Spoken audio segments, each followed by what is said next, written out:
আমরা মানুষ হব কবে? আমরা কি আজও মানুষ হতে পেরেছি? আমরা মানুষই যদি হতাম তাহলে সোহাগের মতো একজন মানুষকে এভাবে নির্মমভাবে হত্যা করতে পারতাম না।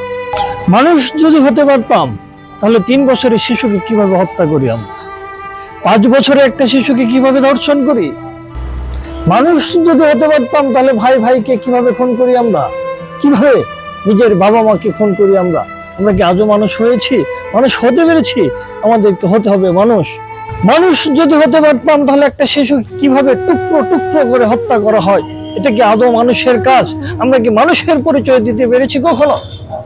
আপনি যদি মানুষ হিসেবে নিজেকে পরিচয় দেন তাহলে অবশ্যই আপনাকে সমাজ থেকে অন্যায়, অত্যাচার এবং সামাজিক অবক্ষয়ের বিরুদ্ধে রুখে দাঁড়াতে হবে। তবেই আপনি একজন সফল এবং সুন্দর নাগরিক হিসেবে পরিচিতি লাভ করবেন। চলুন আমরা সকলেই সামাজিক অবক্ষয়ের বিরুদ্ধে রুখে দাঁড়াই এবং নিজেকে মানুষ হিসেবে পরিচয় দিই।